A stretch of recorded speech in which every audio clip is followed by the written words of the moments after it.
श्री सच्चिदानंद सद्गुरु साईनाथ महाराज की जय। श्री साई सत्सरित पारायणम अध्याயம் 40 பாபாவின் கதைகள்।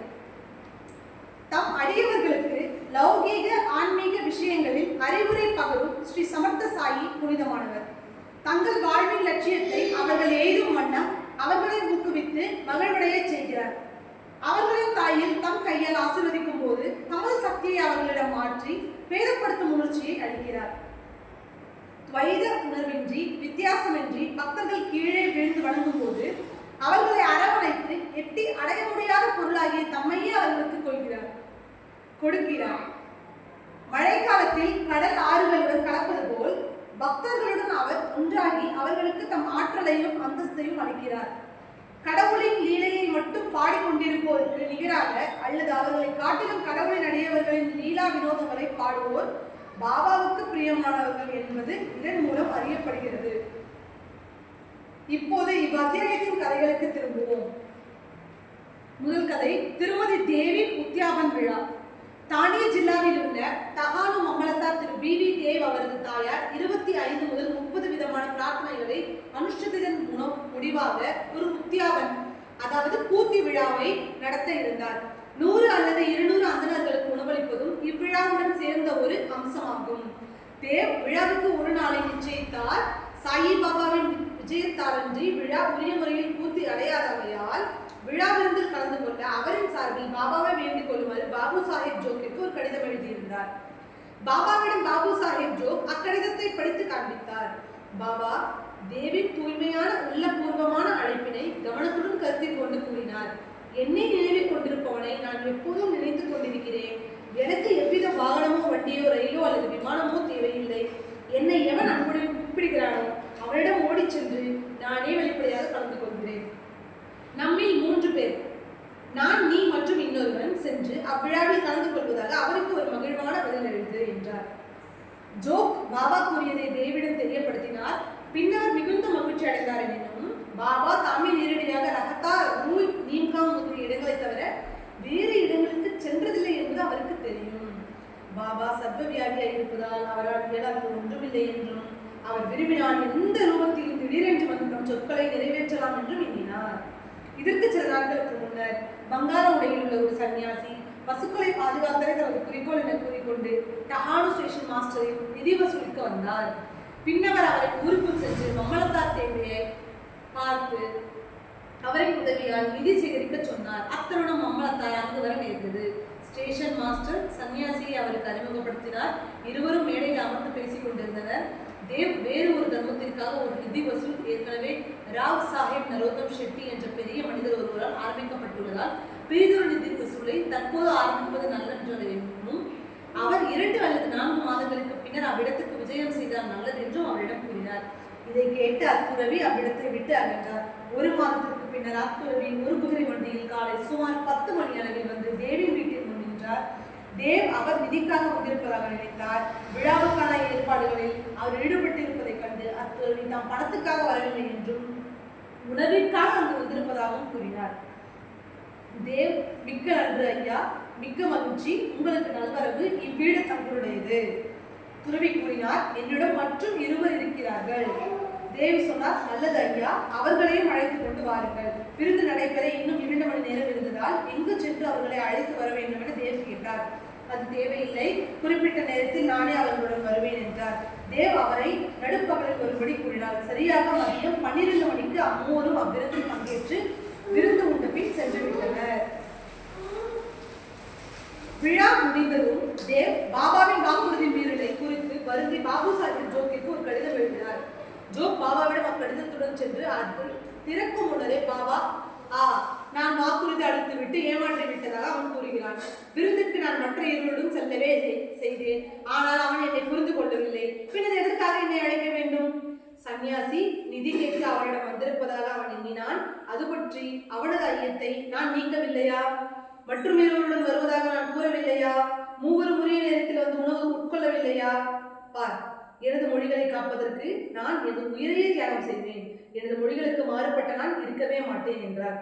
இவ்வதில் ஜோக்கின் உள்ளத்தில் மகிழ்வடைய செய்தது. இவை அனைத்தையும் கொடுத்தார். அதை அவர் படித்த உடனேயே ஆனந்த கண்ணீர் விட்டார். வீணாக பாபாவை குற்றம் கூறியதற்காக தம்மை தாமே கடித்துக் கொண்டார். துறவியின் முந்தைய வருகையினால் தான் அவ்வாறு ஏமாற்றப்பட்டார் என்பதையும், உணவுக்காக தாம் இரவுடன் வருவதாக கூறிய துறவியின் கூற்றில் உள்ள குறிப்பை தான் எங்கனம் புரிந்து கொள்ள தவறிவிட்டார் என்பதையும் குறித்து மிகவும் ஆச்சரியப்பட்டார்.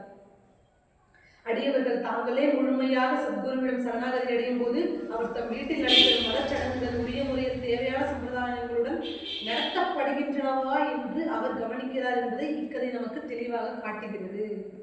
அடுத்த கதை ஹேமட் பந்தின் ஹோலி பண்டிகை விருந்து.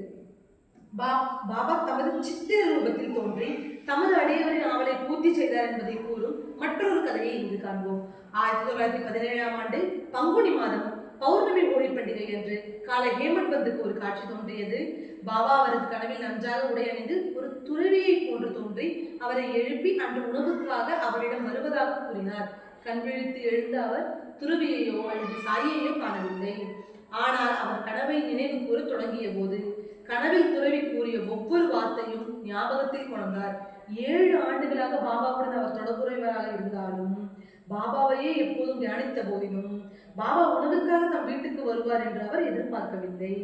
ஆயினும் பாபாவின் மொழிகளால் மனம் மகிழ்ந்து தமது மனைவியிடம் சென்று அன்று ஒரு புனிதமான நாளாக இருப்பதால் ஒரு துறவி விருந்தாளி உணவுக்காக வருகிறார், அதிகமான உணவு தயார் செய்ய வேண்டும் என்றும் கூறினார். அவள் விருந்தாளியை பற்றி யார், எப்போது வருகிறார்கள் என கேட்டாள். தமது மனைவியை அலைக்கழிக்காத நியதியின் பொருட்டு தப்பு எண்ணத்தை துவர்த்துக்கதாகவும் உண்மையை அதாவது கனவினை அவரிடம் பற்றி சொன்னார். பாபா அவ்விடத்திற்கு ஷிரடியிலிருந்து அங்குள்ள நேர்த்தியான உணவை விடுத்து சாதாரணமான தங்கள் வீட்டு உணவை ஏற்க வருவாரா என்று அவள் ஐயத்துடன் கேட்டாள். ஹேமட் பந்த் அவளுக்கு பாபா நேரடியாக வரமாட்டார் என்றும் ஒரு விருந்தினர் ரூபத்தில் வருவார் என்றும் உறுதியளித்து இன்னும் சற்று அதிகமாக சாதம் அடிப்பதனால் அவர்கள் இழக்கப் போவது ஒன்றுமில்லை என்று கூறினார். இதன் பின்னர் விருந்துக்கான ஏற்பாடுகள் செய்யப்பட்டு மதியத்திற்குள்ளது தயாராகியது. ஹோலி வழிபாடும் செய்யப்பட்டு இலை போட்டது. அதை சுற்றிலும் கோலமிடப்பட்டது. நடுஸ்தானம் விருந்தாளிக்கெனவும் மற்றவர்களுக்கு 2 வரிசைகளிலும் இலைகள் போடப்பட்டன.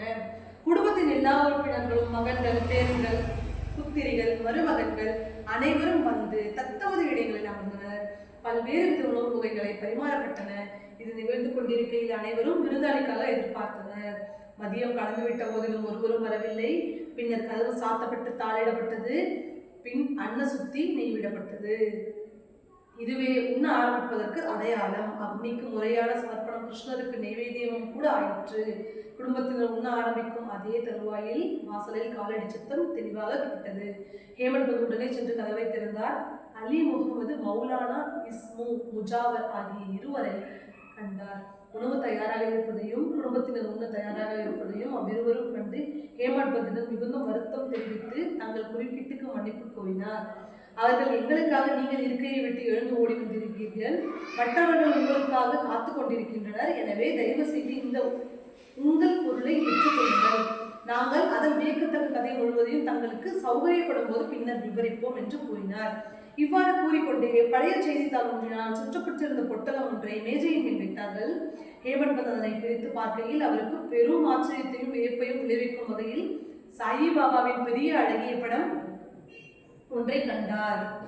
உடம்பு முழுவதும் மயிர் கூச்சரிய, கண்களில் நீர் வழிய, மிகவும் மனமுருகி தனது தலையை தாழ்த்தி படத்தில் உள்ள பாபாவின் பாதங்களில் வைத்துக் கொண்டார். பாபா இத்தகைய ஆச்சரிய லீலையால் தம்மை ஆசீர்வதிப்பதாக நினைத்தார். அறிவதற்கு ஆர்வம் மேலிட அப்படத்தை அவர்கள் எப்போது வாங்கினார்கள் என்று கேட்டார். அலி முகமது தாம் அதை ஒரு கடையிலிருந்து வாங்கியதாகவும், எல்லோரும் காத்திருப்பதால் அப்படத்தை பற்றி எல்லா விவரங்களையும் பிரிதொரு சமயம் சொல்லுவதாகவும், மற்றவர்களுடன் அவரை உண்ணச் செல்லுமாறும் கூறினார். ஹேமட் பந்த் அவர்களுக்கு நன்றி தெரிவித்து வழி அனுப்பிவிட்டு சாப்பிட வந்தார்.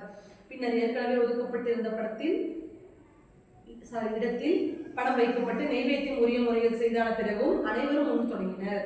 படத்தில் உள்ள அழகிய ரூபத்தை கண்டு அனைவரும் மிக சந்தோஷப்பட்டனர். இவையெல்லாம் எங்காம் நிகழ்ந்தன என்பது குறித்து வியந்தனர். ஹேமட் பந்தின் கனவில் கூறிய மொழிகளை பாபா இவ்வாறாக நிறைவேற்றினார். எல்லா விவரங்களுடன் கூடிய அப்படத்தின் கதை, அதாவது எங்கனம் அலி முகமது அதை பெற்றார் என கதை, ஏன் வாங்கினார் எனவும், ஹேமட் பந்திடம் பின் அதை ஏன் கொடுத்தார் எனவும் எல்லாம் அடுத்த அத்தியாயத்தில் ஒதுக்கப்பட்டிருக்கிறது. ஸ்ரீ சாயி பணிக அனைவருக்கும் சாந்தி நிலவட்டும். ஸ்ரீ சச்சிதானந்த பிரபுவாகிய ஸ்ரீ சாய்நாத் மகாராஜுக்கு ஜெய்.